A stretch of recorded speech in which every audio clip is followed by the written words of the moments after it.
Mystique, the weekly web show for the avid comic book reader and those who aspire to become so. It's the holiday season, which means it's a time to both give comics to others and buy them for yourself. So all this month, I'm going to focus on what trades to pick up to better orient yourself to different characters.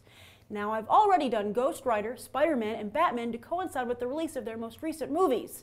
But while X-Men Days of Future Past doesn't come out until 2014, the X-Men have certainly been dominating the headlines in the present.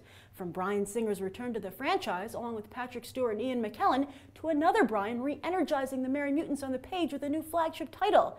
Yes, in less than a month, we're already up to number 3 of All New X-Men, which comes out this week. And as I tweeted last week, I think this is the best era for the Children of the Atom since Grant Morrison. So as you pick up All New X-Men 3 and 1 and 2 if you missed them, here are some other trades you might want to also pick up or put on your holiday wish list. The first X-Men comic was published in 1963, and obviously to try and read them all would be a daunting and basically implausible task.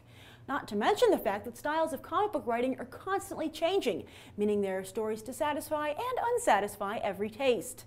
So instead of recommending a list of trades that would allow you to follow the X-Men chronologically, I'm going to recommend what I feel are the best stories. After all, you can always fill in the blanks on the various online wikis or by watching episodes of Between the Pages. Let's start with the essentials. What's this big asterisk? Well, these stories took place during the Bronze Age of comics, which means they came out during the 1970s and early 80s. I am not a fan of the Bronze Age style, and must warn you that these comics will read very differently from modern comics.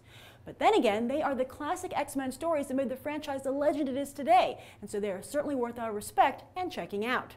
Now, speaking of modern comics, today big crossovers and events are done by a team of writers and artists. But during the Bronze Age, it was Chris Claremont and John Byrne and them alone who shaped the X-Men and made comics history with the Dark Phoenix Saga and Days of Future Past. The first is the story that made Jean Grey the pivotal character that she is today, rocking the X-Men to their very core, while the second will be the basis for the upcoming film. And Claremont would continue to make his mark on the mutants, teaming up with new artist Jim Lee, who himself would become a superstar thanks to his stellar work on X-Men. Their relaunch of the X-Men title is not only the best-selling comic book of all time, still to this day, but featured this famous gatefold cover. You can get their entire run with the Chris Claremont and Jim Lee Omnibus Volumes 1 and 2. This is where Psylocke became a ninja, Gambit and Jubilee debut, Bishop joins the team, and more. After Claremont and Lee left the X-Men, Scott Lobdell and Fabian Nicieza took the reins and produced some of my favorite X-Men stories to date. Fatal Attractions, The Phalanx Covenant, aka The Origin of Generation X, Onslaught, and Operation Zero Tolerance are all fantastic reads. But this team's piece de resistance was the alternate reality epic Age of Apocalypse, which continues to be the model for all other alternate reality stories. Then, just about a decade ago, Grant Morrison not only introduced secondary mutations that turned Emma Frost into a diamond and Beast into a cat, but that brought a new level of sophistication to the X-Men. This is where Scott Summers and Emma Frost had their psychic affair, and Jean Grey died for what has seemed like the last time. You can buy Morrison's run in 7 parts or in one full swoop with the Omnibus. Now, personally, I feel the X-Men lost their way a bit creatively after Morrison's run, but many others do like Joss Whedon's run, so you might want to pick that up. However, I felt it lacked the pizzazz and out-of-the-box thinking that was Morrison's hallmark. But I feel everyone would agree that after Whedon, the X-Men have definitely been lacking.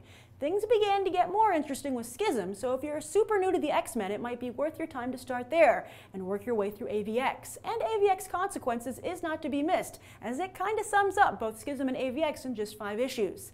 In fact, all 5 of those issues will be hitting stores again this week with a second printing. Jason Aaron's Wolverine and the X-Men is also a good, if somewhat inconsistent read, but the real winner so far is Brian Michael Bendis and Stuart Immonen's All New X-Men. And in February, Bendis will relaunch Uncanny X-Men with Chris Bachalo, which focuses on Cyclops and his team of revolutionaries. Although I'm pretty pissed that even though they're still on the same team, Scott and Emma are now broken up. So, got all that? If not, I've included links to purchase a number of these titles in the video description. And that's this week's Stacktastic. I'm Grace Randolph for Think About the Ink, and hope to see you back on Friday for Between the Pages. Until then, happy reading.